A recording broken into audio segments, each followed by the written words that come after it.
Have you ever had a human day? Most of you who listen to the program are humans, as far as I know. A couple of angels, but mostly human, and so you have probably had a human day. That's one of those days where you're not at your best. Maybe you've been indulging in negative thinking. Maybe you are quick to anger. Maybe you're a little bit cynical. Maybe you're a little bit bitter. You are just a human being, And human beings are capable of the best of things. Human beings are capable of the worst of things. Sometimes, even if you strive, even if you have a spiritual life, sometimes your humanity just comes through on the dark side of what it means to be human, and you have what I call a human day. I've been having some human days lately, and in lieu of having something better to talk about, thought maybe I'd talk just a little bit about that, kids. Human days. Those days when you're not at your best. Maybe you've had them. I've been having them, and we'll talk about it on the other side.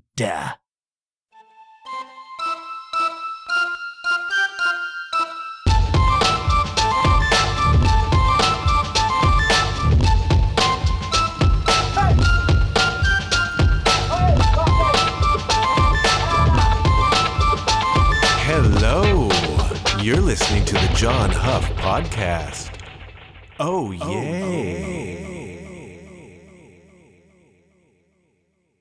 The renovations are ongoing, and I think that is actually part of the problem, okay? We're in the painting phase now. I spent all of last week painting, and that's actually cool. I like painting for a couple of reasons, maybe a few reasons. A, painting is the first thing that actually feels like progress. You tear out and you rip stuff up, and then what you're left with is this hollow shell of a room.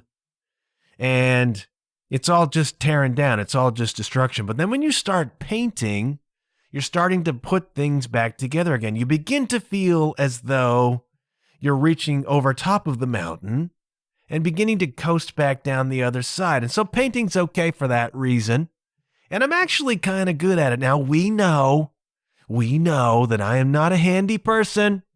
And at a certain point in my life, that really bothered me. It made me feel a certain amount of inadequacy, which is a running theme of my life, by the way, and my self-concept.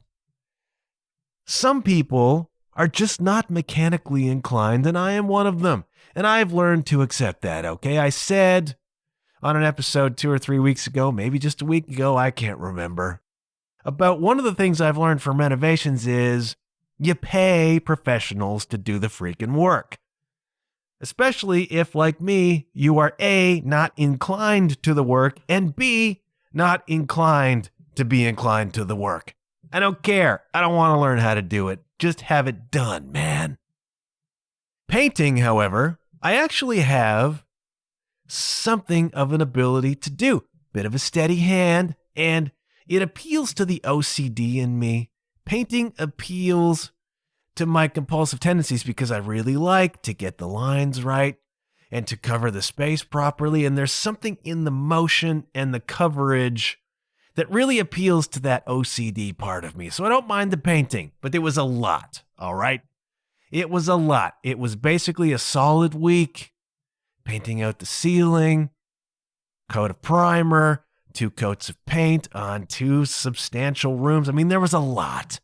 There was a lot of work, but it felt like progress. And as it was coming together, it felt good to be ending, again, a phase of the operation. So that in itself is okay. That little section of the renos. But the renos cumulatively have contributed to the last few days I've been experiencing human days. Because my world is in disorder. I do not like my space to be in disorder. And it is, all right? The whole house is freaking upside down and crammed with stuff because we had to clear out the whole one floor that we're working on. And so everywhere you go in the house is just piled with furniture and stuff. Even though we got rid of a ton of stuff as part of the purge, what remains is piled kind of everywhere. And that, over time, just gets to you, man. My other observation of renovations is that you go through phases of experience. You go through phases where this is where it's at, and that's reality, and it's okay. And then you go through another little phase where it just kind of gets to you, and you deal with that, and then maybe you pop, and then it goes back to a baseline again. But it's been like, I don't know, 4 weeks, 6 weeks, whatever it's been, now that the reno is ongoing. And I'm a person who, when I don't really understand, or I can't control, or I don't know how to do a thing, it weighs on me. You know, I'm a person who needs control. It's one of my tests. It's part of my curriculum to let go of control. And I don't know how to do what needs to be done at this point, okay? And so that weighs on me. It's agitating to me because we're waiting on people to do stuff. There are new phases that have to be taken on and accomplished. I am not capable of doing those things myself. And so there's a certain uncertainty and agitation. And my world is in disarray because there's stuff piled everywhere and there's doors off the hinges. I'm not in my little studio. I'm in a makeshift studio in my jam space, and it is a chaos. It is a clutter. And over time, it's cumulative. The clutter sort of weighs you down, all right? So I was, to a certain extent, vulnerable. And I'm tired. You know, I've been painting. It's physical work. It's mental work. It's demanding. There is a certain zen in it. Watching the paint lines go across the wall, smoothing them out, cutting in. That's not bad, but it is physically demanding. Takes some mental energy to get it right. You know, this combination of things had me in something of a weakened state. And then last week there was a gig that came along that did not come to me. And that is always a thing for me, all right? That is a trigger.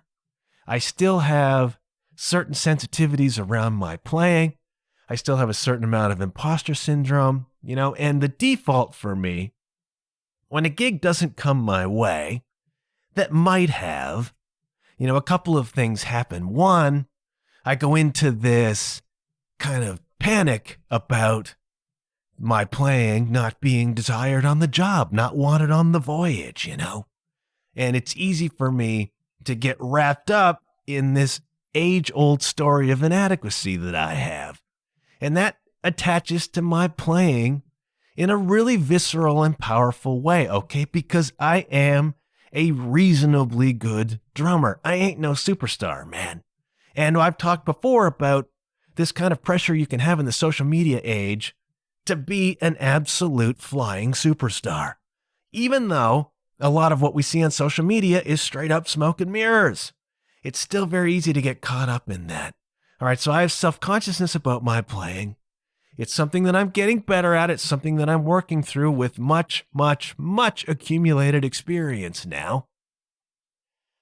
There's stuff I do really well. There's stuff I do less well. But when a gig doesn't come to me that might have, it taps at my feelings of inadequacy, my feelings of imposter syndrome. It brings up some negative stuff, and it harkens back.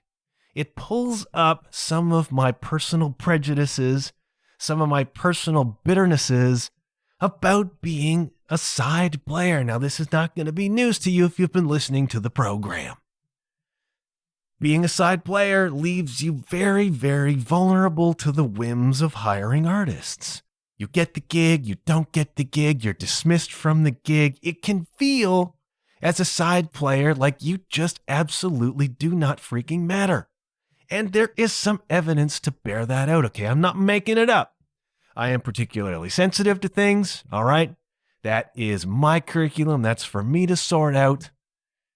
But it's very, very easy to feel cynical as a side player, that you just don't count, that you just don't matter, that the hiring artist has absolutely no thought or sensitivity to you and the work you put in And the fact that you're trying to have a career too, you know what I mean?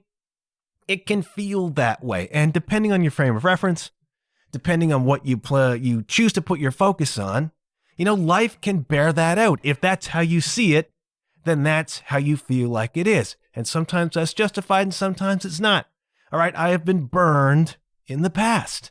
I have been, as all side players have been, and all with enough experience will be, I have been the one who's been dismissed.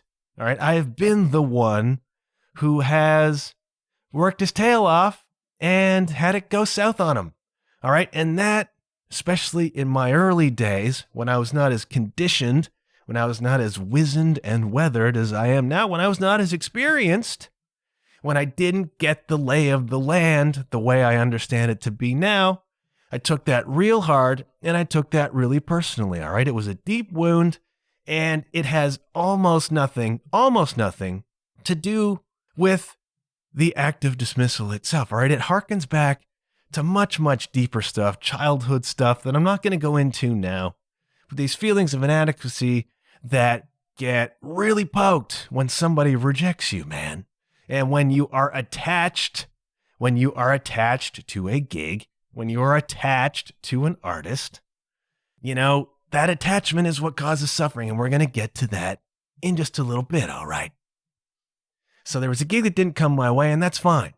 All right, objectively, that's fine. There were reasons for it that were logical and made sense, but it scratches a wound for me. And when I am in a vulnerable state, all right, it just becomes that much deeper. And what happens is your mind, your ego, loves to run away with a story, man. I'm going to go in circles here. Please forgive me for that. I didn't have a lot of prep time for this. Doing the renos, doing the thing. Wanted to talk about this, but it's really, really difficult to articulate because there's so many levels to it. Any of the psychological stuff, any of the spiritual stuff, it goes layers and layers and layers deep. And how do you articulate that in an effective way? It's really, really difficult to do, so I apologize if this rambles, all right? But your ego, this is my understanding and observation, your ego loves a story, man. And I've got this great story that I tell myself about how hiring artists don't care, how as side players you don't matter, how I'm not good enough, how I don't measure up, and then your ego attaches to these stories in such a powerful way. And I'm not quite sure why. Why does your ego love to suffer? I have a theory. It's not really mine. I've gleaned it from smarter people. But you have beliefs about yourself, right? And what your ego likes more than anything else is to be right about those beliefs. So if you have a belief in your own inadequacy, that is a painful belief to have, and it's probably not even true. But if it's a belief, your ego wants to be right about that. And so it will look for the evidence everywhere that you're not good enough. And that feels terrible, but it feels in a sick way good to be right about that. So a gig doesn't come to you that might have, and your ego latches right onto the story.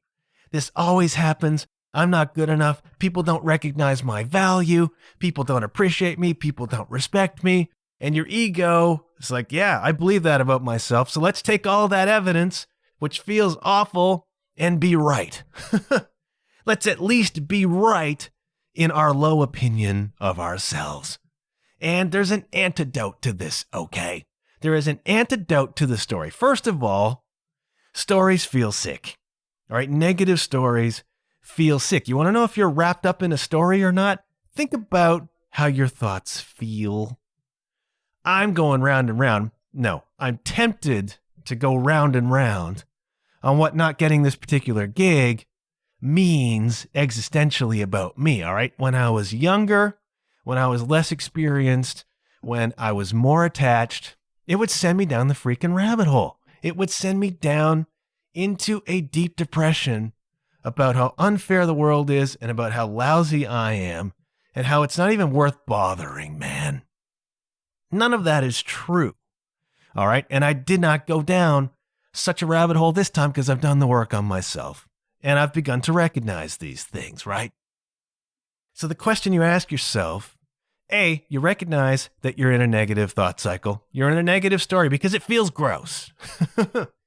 It does not feel good, but you obsess about these thoughts. You ruminate over and over and over and over and over about things that have happened in the past, things that may go back 40 freaking years, man.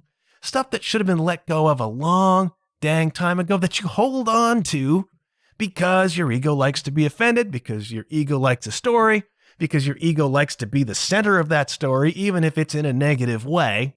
The ego wants all attention on itself, man. And it will use negative stories to feed that need, right? To justify its own existence, right?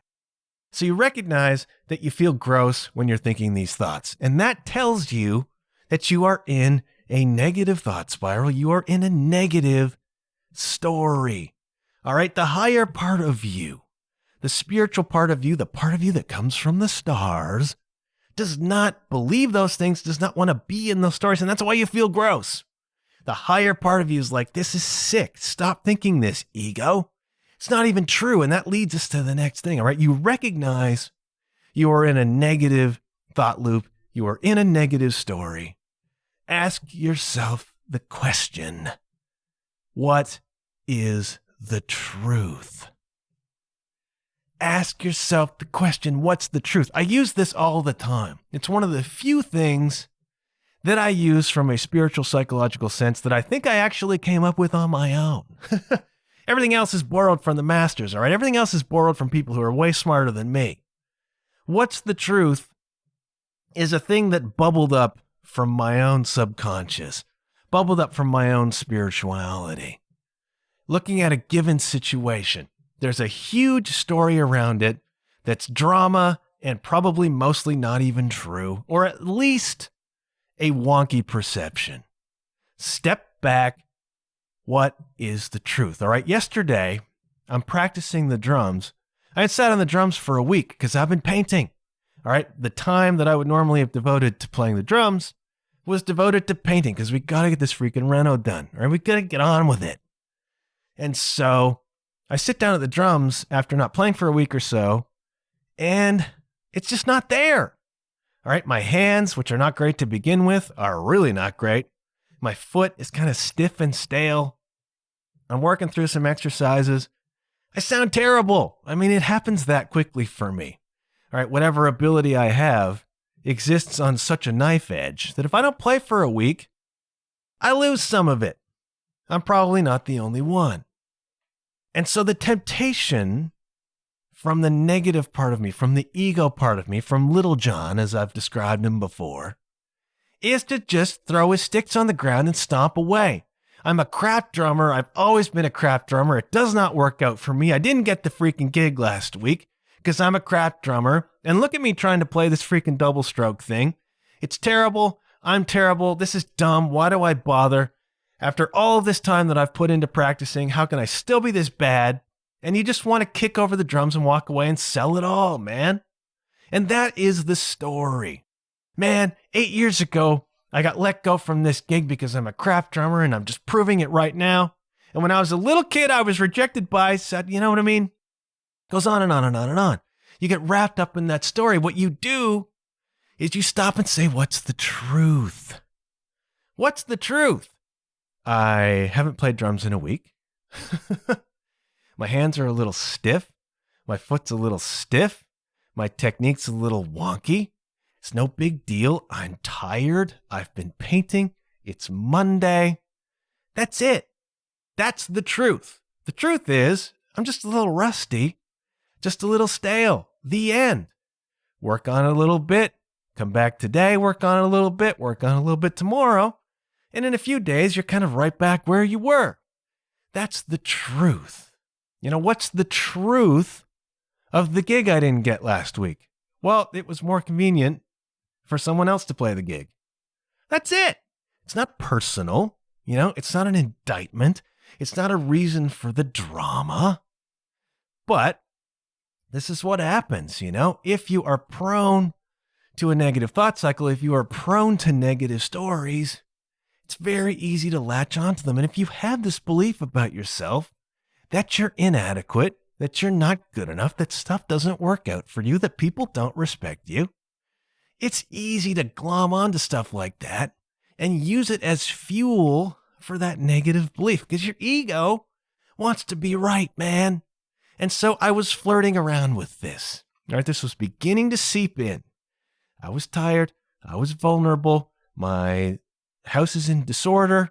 There's stuff going on which I don't understand and can't control. Didn't get this gig. Then on Friday night, I played euchre. Euchre is an astonishing trigger for me. I don't know if it is for you. Something about the arbitrariness of euchre. The fact that you can be the most, to the extent that there is skill involved, there is nuance involved. And as you become a more experienced euchre player, you learn what those nuances are and how to use them, when to risk it, when to hold them, when to fold them. All right, but skill, I don't know about that, man. It's like you learn the game and you know it or you don't.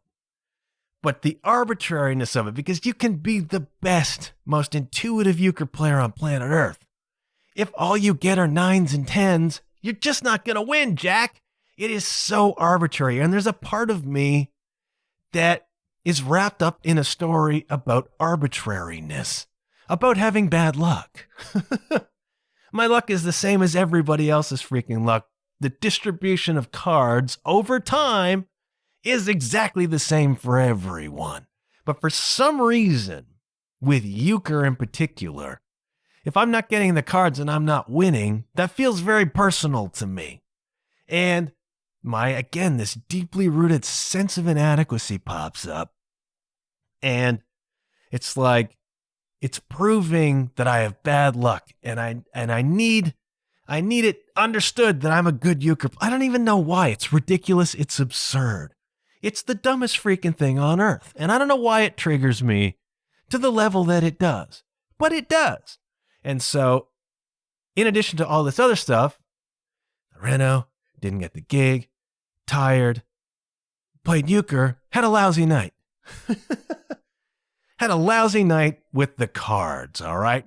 Couldn't get anything, got euchred a bunch. My opponents had everything, it seemed like, in every freaking hand.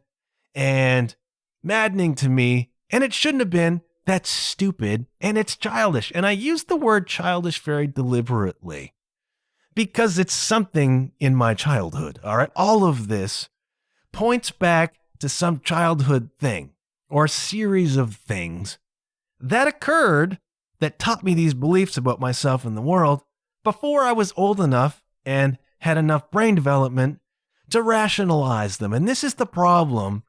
This is what most people run into. You know, the chronic issues in your life, the chronic belief patterns, the chronic stuff that you continue to deal with over and over and over and over. It's unfair, all right? 90% of that stuff finds its roots in when you were a kid.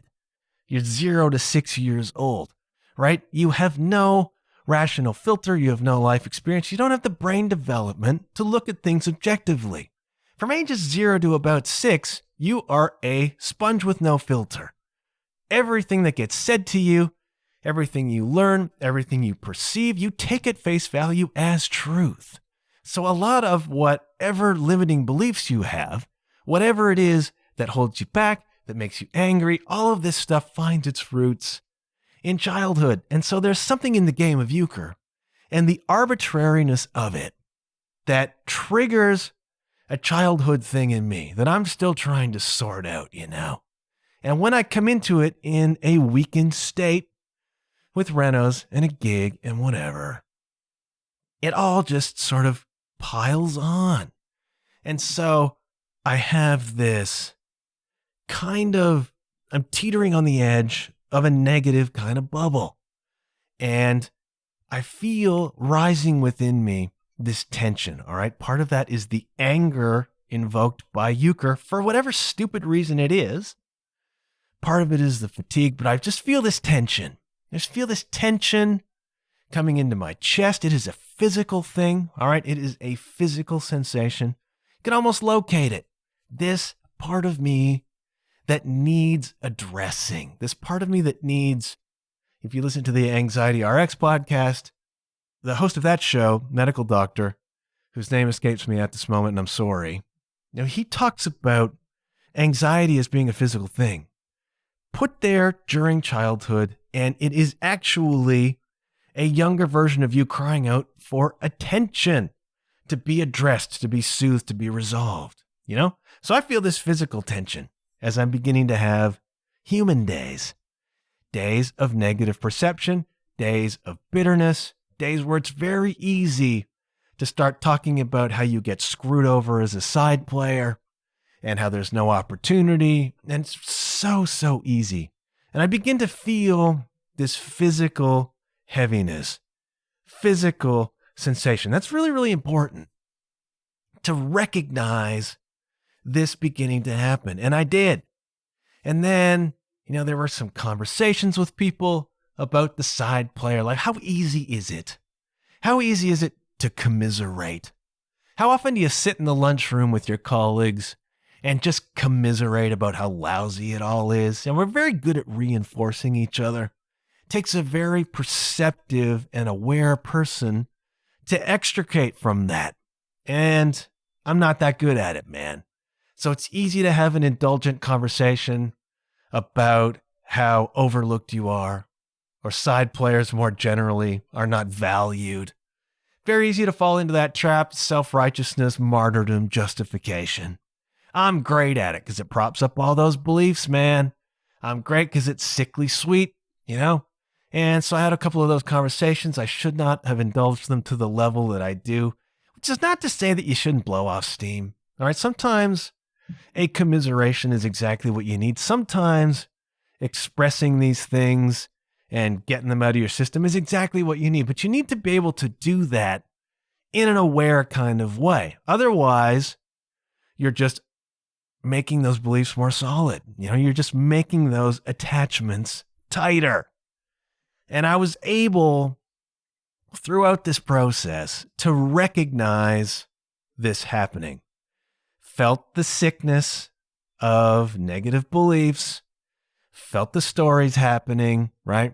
Recognized the level to which I was indulging this stuff, felt the feeling inside, did not let it blow me up. That, you have no idea what a sense of progress that is.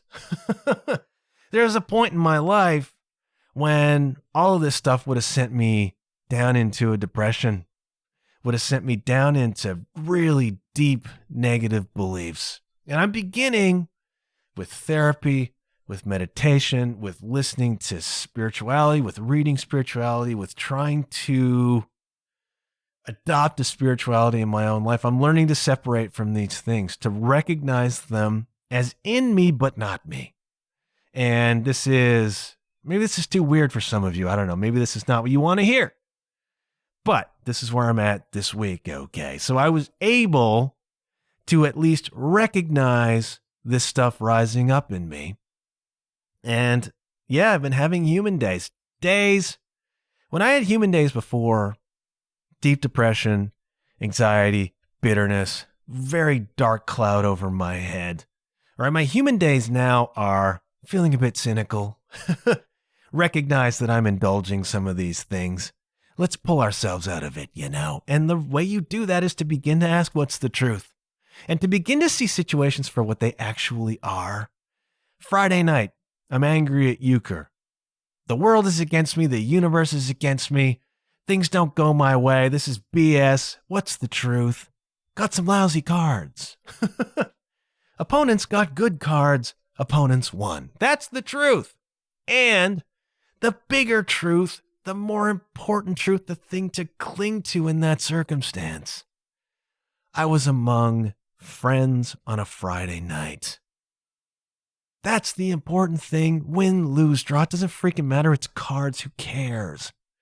But being able to be in that group of people, the great luxury of my life, one of the great things in my life, as I've already talked about recently. One of the things I'm grateful for is the people in my life, and blowing that potentially, or making that negative or stupid because I'm not winning at cards to blow up potentially those relationships. Stupid, man. Stupid, man, because there is still, despite my approaching 50 years of age, an immaturity in me that is my curriculum. When I talk about curriculum, again, I'm talking about the language that Ram Dass used to talk about your journey through life. All right? Your curriculum, the things you are here to learn. I am here to learn how to detach, how to live non-attachment. You are attached to an artist and an artist's thing and an artist's career, and then you are let go by that artist. It is the attachment that kills you. It is the attachment that hurts. It doesn't mean you don't give your best. It doesn't mean you don't try. It doesn't mean you aren't a professional in every sense of the word. But when you attach to somebody else's thing as though it were your own, that's where the pain comes in. And so my curriculum, part of it, has been to learn about not attaching. All right. And this childish stuff in me, this immaturity in me, is all part of my curriculum too. You have your curriculum. You have your things that you are here to learn how to be better at or how to recognize or whatever. And when you have human days, guess what? It's exam time. All of this added up to me beginning over the past few days to indulge a certain amount of cynicism and a certain amount of bitterness and a certain amount of defeatism. And I didn't have anything to talk about on the podcast. You know, once I begin to have human days, I begin to question why bother doing the podcast. You know, what do I have to say that's worth hearing? What's the point if nobody's listening anyways? You know, the story ramps up. Very easy to get caught in that story, man. Very easy because you're the center of it. Ego loves to be the center of a freaking story. And so it's been 3 or 4 days now of feeling that. I had a therapy session this morning, and expressing it is so important. It's one of the great things about therapy, man. It's not even so much about getting answers to your freaking problems. That is up to you to figure out, but just expressing this stuff. There is so much power and release and freedom in actually expressing your stuff, just getting it out of you in a verbal way. Words are magic. Words are powerful. This is a way of releasing. You know, even if you don't get the answers, being able to go and sit with a trained therapist and simply express your stuff is a way of releasing it. And I had a session this morning where I released some of this stuff, and we dug deeper into what is the underlying root or roots of some of these weird angers and some of these inadequacies, etc. Not going to bore you with that stuff because it's my stuff and it's my curriculum. But I'm here to tell you that it's okay to have human days. And when you begin to recognize you're having them, some of us are having human lives, for crying out loud. You're having human days when you're feeling bitter, when you're feeling cynical, when you're feeling negative, when you're feeling defeated, when you're feeling sad, right? There are times when that's clinical, all right? There are times when there are interventions that are required. I'm talking about average, run-of-the-mill human stuff, because you are a human being. And sometimes the deeper, darker part of your humanity just comes through, but it's a great opportunity. It's a great opportunity to recognize what story you're telling yourself about your relationships, about your work, about your dreams, whatever, about your parents. It's a great opportunity to recognize what stories you're telling yourself and ask the question, what's the truth? What's the truth? And what am I supposed to be learning? And why do I want to feel this way? You know, you indulge these negative stories because it feels good in a sick way. But over time, that sickness is corrosive and you get trapped and you begin to develop these belief systems that do not serve you, man. You know, and then you get to a point, which I'm trying to get to, where you detach from these things, where you begin to allow, where you have a certain amount of faith in the way things are, as the Tao says, This is advanced stuff and I'm not there, but I'm working on it. I'm working on it. And so I'm here to tell you that human days are not just okay, but can be really exciting in a way if you want to begin to understand your own beliefs and your own psychology. So if you're feeling a few days of bitterness or anger or anxiety, inquire into those things. Ask, what's the story? What's the truth? And what does the story prop up in your belief system? Now, what is it telling you that you're telling yourself? And is it true? And how do we reframe that into feeling better? You know, this is so much about self-knowledge and self-awareness. And these are important things to me. I don't know if everybody's into that, but it's what I'm into these days.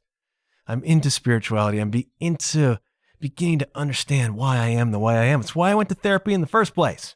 I went to therapy in the first place because I couldn't sort out my life. I couldn't sort out what I wanted. And I wanted an objective and educated and informed view of what I'm thinking, what I'm telling myself, and why.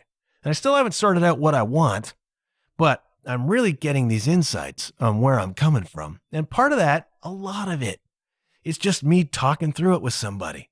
You know, my therapist isn't necessarily giving me the answers. She's just giving me a chance to talk.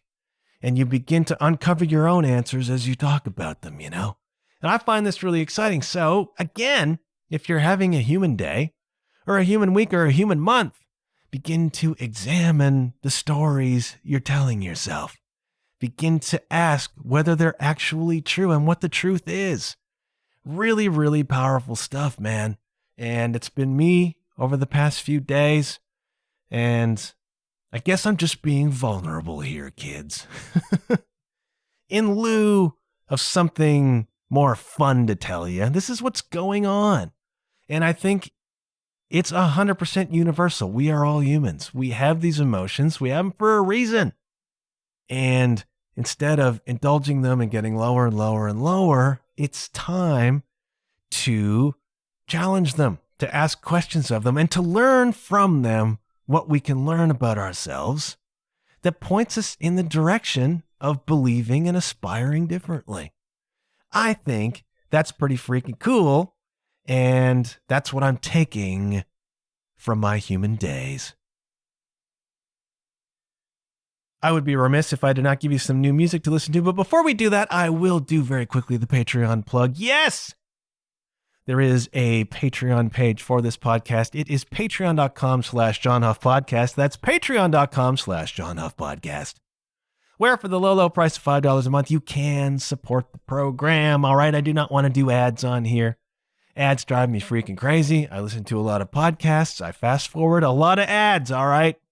They annoy me. They interrupt the flow, and I don't want to do that to you, okay? So I have Patreon as a method of monetizing this. I still have dreams. I still have aspirations of turning this podcast into my thing. Like my career would be great, man.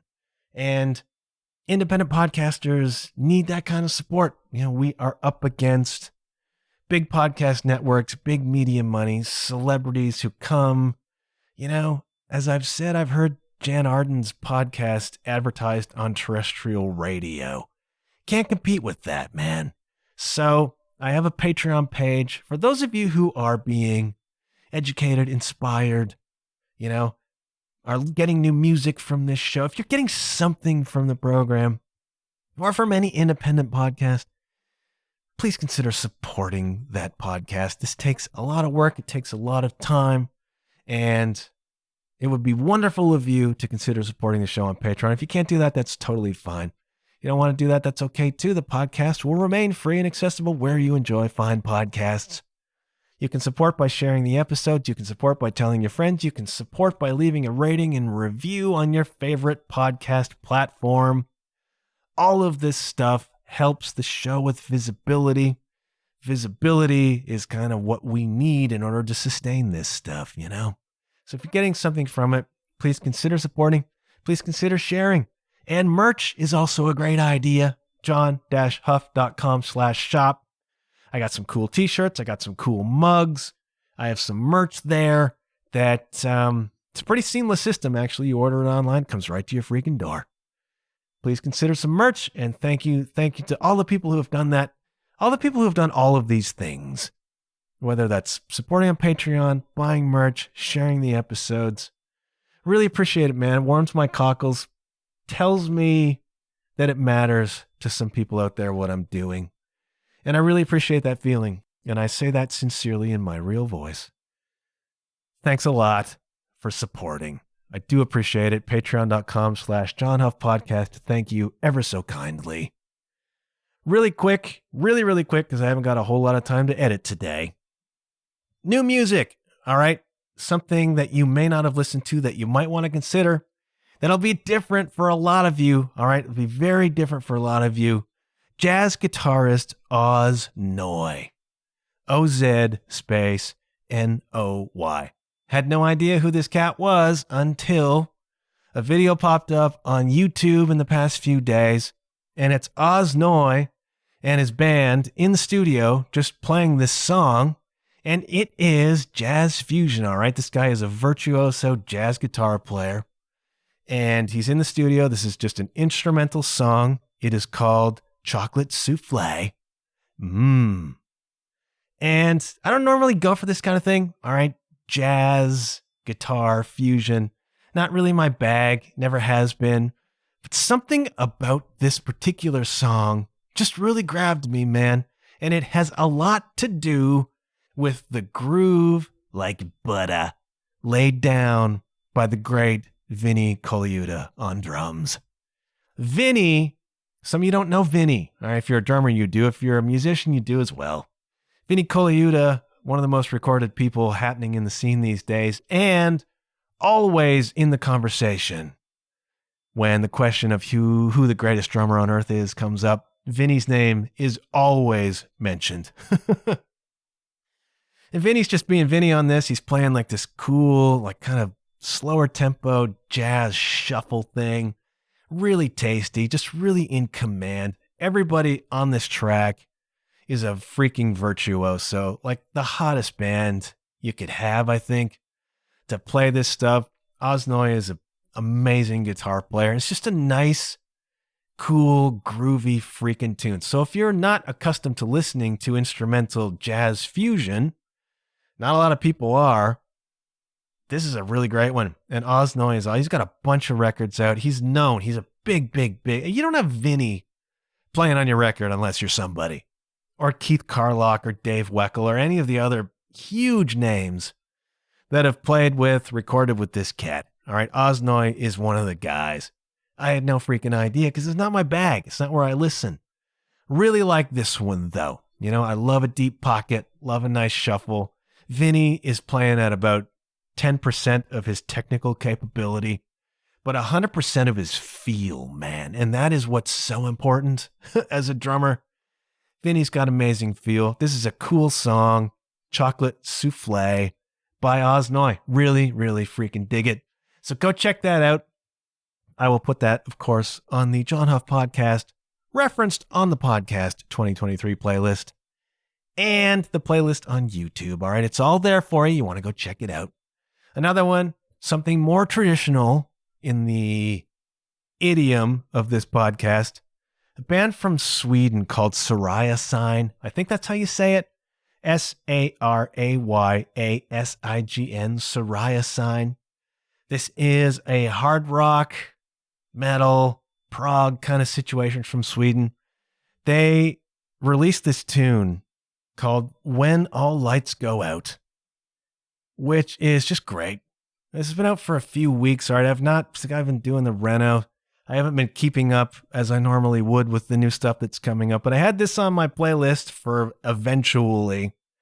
Soraya Sign, When All Lights Go Out. It is from their record, The Lion's Road, and it's just really great. It's just such a great song. Great guitar licks, great production, but I'm pointing at the freaking singer, okay? Stefan Nyqvist, Swedish cat.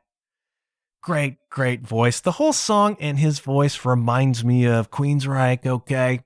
Got kind of a Queensryche vibe, kind of epic, kind of earnest. And his vocals remind me a little bit of Jeff Tate. And that is no bad thing, all right? This is just a really rockin' tune. Great freaking chorus. Great guitar work. Man, oh man. Guitar player Peter London. Just shredding. And just a great melodic rock song. Hard rock metal. Prog. Very epic. Amazing freaking vocals. Really, really love Stefan Nykvist's voice. So if you're in the mood for something that really drives, man, really hits, big chorus, big harmonies, great guitar work, great singer, I'm recommending Soraya Sign and their song When All Lights Go Out. That will also be on the playlists, plural.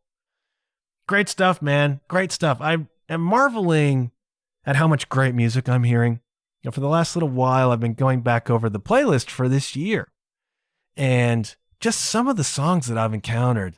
When we get down to the Song of the Year episode, it's going to be tense, man, because I have heard some really, really great music this year. And this tune by Sarai Sign is just added to the list. It's just another freaking great one, man. So go check it out. I'm going to split now because this is already longer than I intended. I got a lot of work to do and I got to get this thing edited. So I want to thank you for listening. I hope it wasn't too weird. I think there's a fair to reasonable chance that I'm going to be drifting into this psychological and spiritual territory. It's just a hunch I've kind of got as the program evolves. I hope that's cool by you. You know, I'm not even an expert on myself, let alone the psychology, but I'm picking up some stuff along the way and I feel like talking about it. So I hope that's cool by you. I want to thank you so much for hanging this far. Please do consider sharing these episodes. Remember, good things happen when you put yourself out there. And thanks, by the way, to everyone who had good things to say about the Elizabeth Winterborn episode. Really like that one. Really like her. I hope you're listening to her music. Thanks as always for supporting. Thanks as always for your questions. Thanks as always for your feedback and comments. It is greatly appreciated. I hope you are well. Remember, when you're caught up in the story, it feels gross, feels sick. So ask yourself the question, what is the truth? And be really honest and objective about what the truth is. Because most of the time, it's not a tenth of the intensity that the story will tell you. And it's a way of understanding your stuff and pulling yourself out of it, okay? I'm going to pull myself out of this episode. Thank you again for listening. And hey, I'll check you later. Yeah.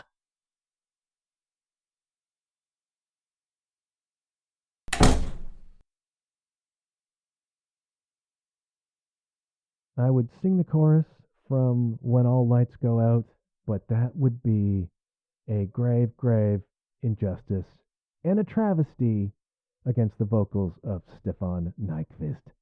Go listen for yourself and play it loud, Jack.